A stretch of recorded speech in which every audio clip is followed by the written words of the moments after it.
You are now listening to theGrio's Black Podcast Network, Black Culture Amplified. Are you tired of cancel culture? Have you been accused of being ableist or racist or even worse of all, toxic? Well, there's actually a way for you to make yourself immune to the scourge of cancel culture. Welcome to theGrio Daily, the only podcast that knows how to cancel culture. I'm world famous white peopleologist Michael Harriot. Welcome to theGrio Daily.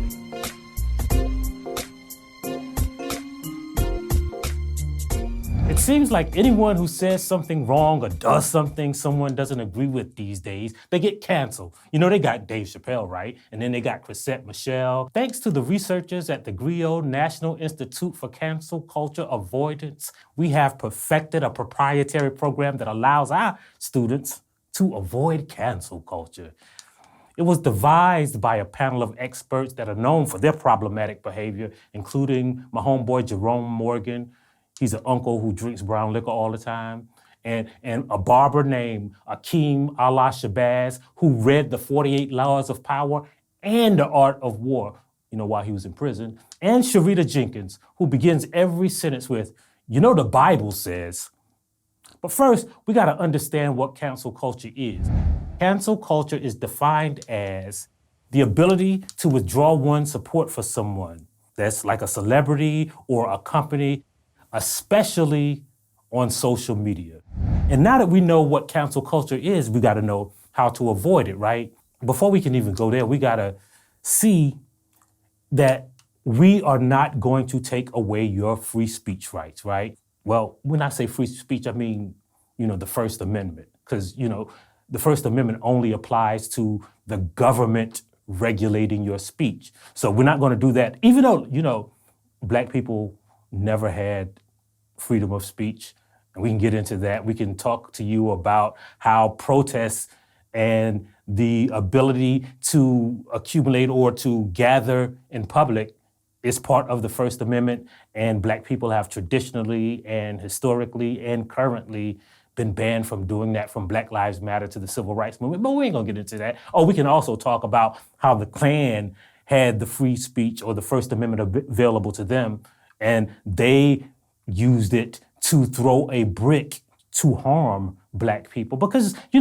what free speech is essentially a brick, right? Like a brick can be used to build a wall of protection. It could be used to build a dam. It could be used to build a fence to stop people from coming to terrorize you, or you can just throw it at somebody's head.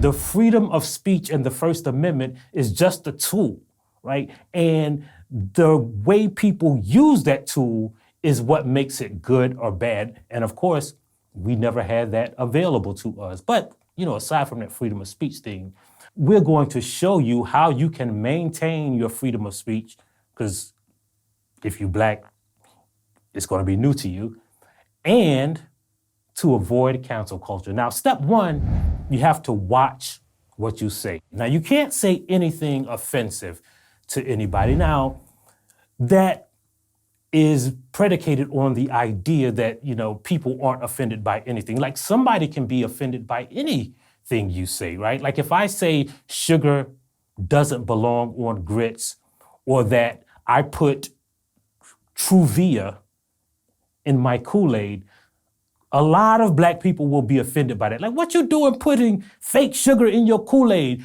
They will kick me out of the Black Club, right? Trust me, I don't do, that's just an example. I don't do that. Please don't cancel me for drinking sugar-free Kool-Aid, because I would never do that. But that is enough to get me canceled. The difference between getting canceled and just offending someone is it has to be publicly agreed upon. Like, take Dave Chappelle, right? Like, he said some negative stuff about the trans community, and who got offended? People in the trans community. So Dave Chappelle was canceled. Well, he was kind of canceled because, they didn't take his special off Netflix, and, people still sell and buy his tickets, right? Like, he has bigger crowds than ever, and he still makes the same amount of money. So, you know what? Come to think about it, Dave Chappelle was a victim of cancel culture, and nothing in his life got canceled. I'm sure we'll find an example, as we go on. But trust me, you have to watch what you say if you don't want to get canceled. But in the event you do say something negative and someone gets offended, the second step, you have to ignore them. Assert your free speech rights, because if you ignore them, people just go away, right? I think that's how it works. Like when you ignore a problem, people don't have that problem anymore. I think that's how, racism works, right? Because white people ignore racism and it went away. And white people ignore economic inequality and then that went away. So yeah, I'm pretty sure that if you ignore people being offended by something, it'll go away. For years, here's a good example. For years, we ignored people who were homophobic. And then homophobia went away. Of course, most people in the LGBTQIA community will disagree with that. And most people in the Black community will disagree that racism went away when white people started ignoring it. So perhaps this is a bad example, but I'm sure we'll find a good example of cancel culture. Anyway, we're gonna go to step 3 because, I don't wanna get bogged down in the details. The third part is after you ignore them, you have to realize that you are going to be canceled. Because the public is going to take away all your money. They're going to take away everything you've worked hard to build, right? Like take Louis C.K., for instance. When people found out about Louis C.K.'s toxic habits, they canceled him. They made venues cancel his concerts. And then they took away his ability to do comedy, except, okay, he still does comedy and people still go see him do comedy. But trust me, they took away his livelihood and everything that man worked for just because he did something Toxick. I think that's how you spell toxic, right? Anyway, we're going to go on to step 4 because step 4 is the most important part. Never apologize. You don't have to apologize when you say something that offends someone. You don't have to pay attention to people's feelings. You don't have to pay attention to when you've harmed someone. It's like when you punch someone in the gut and they say, oh, that hurt. You can pretend that it didn't hurt. You can say, I didn't mean to punch you in the gut, so therefore it didn't hurt. So never apologize for your actions. And like racism, intent doesn't matter. If you punch them accidentally, that means it doesn't hurt, right? Because you didn't intend to do it. So you don't have to apologize for anything. And if you give an apology, make sure it's one of those empty apologies. Say you are sorry if you offended someone. Or say, you were sorry, but you didn't mean any harm. My grandmama used to say, if you say but, everything that comes before but doesn't matter. But I'm pretty sure she was wrong about that. So just say you were sorry in the most facetious, self-serving way possible, and you can probably get out of cancel culture. The last part of cancel culture is to never stop doing what you did. Like if you said something homophobic, the best way to prove that you didn't mean any harm is keep doing homophobic stuff and people will forget about it. It will be normalized. Or if you did something that's racist, if you keep doing racist stuff, they'll say, oh, that's just Mike. He's just set in his ways. Now, I know set in your ways is just what white people say to explain what racism is. My uncle, he was set in his ways. Who was set in their ways? Slave masters. America was set in its ways before they emancipated the enslaved people. The Ku Klux Klan was really set in their ways until they found out that it was against the law to burn crosses on people's lawns. So, just say that they were set in their ways or use some other kind of euphemism, but keep doing what you were doing and you will never, ever have to worry about being canceled. That's one thing that always puzzled me about cancel culture. Like, how can you be mad at people's reaction to something you said to the people? Maybe cancel culture is just people exercising their ability to have free speech. Maybe society is a democracy, right? Maybe there's this thing called a democracy that says, like, when a lot of people have a feeling about something, they can voice their feelings not just individually, but collectively. We buy the stuff that we like and we don't buy the stuff that we don't like. And it doesn't have to be because of the taste. It could be because of the packaging. It could be because of something that the CEO of that company did. That's exercising economic freedom. Maybe cancel culture doesn't exist, but there is one example of cancel culture that I could think of: the Montgomery bus boycott. That was a case of a company doing something that a certain group of people didn't like, and they said, you know what? We're going to cancel the Montgomery municipal bus system. They didn't have Twitter or they didn't have Facebook. So what they did was a professor named Joanne Robinson actually ran flyers off to hand out to people that said, let's stop riding the bus.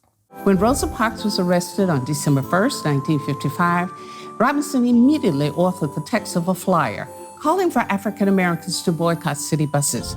And then one of her students actually sat on a bus and was arrested for sitting in the white people's section. And then another person was, and then another person was. It started with Claudette Colvin. And then the fifth woman, was Rosa Parks. Rosa Parks didn't start the Montgomery bus boycott. She didn't organize people to start it. It was a widespread boycott that was active in Montgomery, and Rosa Parks was used to demonstrate people's displeasure with it. When segregation on city buses was outlawed in Montgomery, the women who had previously sat on buses and refused to move were included in that lawsuit, not Rosa Parks. And so we have this mythology with the Montgomery bus boycott that is a lot like cancel culture. Just because a lot of people believe something doesn't make it true. And just because a lot of people say they can't tolerate something, it doesn't make it cancel culture. Usually when a lot of people say something is wrong, it's usually because that thing is wrong. And that's how you avoid being canceled. Just treat people how they want to be treated. Be good to people. Call them the names that they want to be called. Treat them the way that they would like to be treated. And if you extend that love, that humanity, that respect to every single individual that you encounter, I can 100% guarantee that you will never, ever be canceled. If you can find me some real examples of cancel culture, put them in the comments. Email us. I want to thank you for listening to theGrio Daily every day. Remember, we only get like 15 minutes. Don't forget to subscribe to the app. And as always, we'll leave you with a Black saying. And today's saying is, you can't cancel whiteness. Because if you could, cancel culture would be real. Thank you for listening, and we'll see you next time. Thank you for listening to theGrio Daily. If you liked what you heard, please give us a 5-star review, download the Grio app, subscribe to the show, and share it with everyone you know. Please email all questions, suggestions, and compliments to podcasts@thegrio.com. You are now listening to theGrio's Black Podcast Network, Black Culture Amplified. Don't forget, you can listen to theGrio's Writing Black podcast hosted by me, Maisha Kai. This isn't your typical writing podcast. We interview any and everybody that has anything to do with writing, from comics to poets to authors to journalists to politicians and more. Remember, that's Writing Black every Sunday right here on theGrio's Black Podcast Network. Download theGrio's app to listen to Writing Black wherever you are.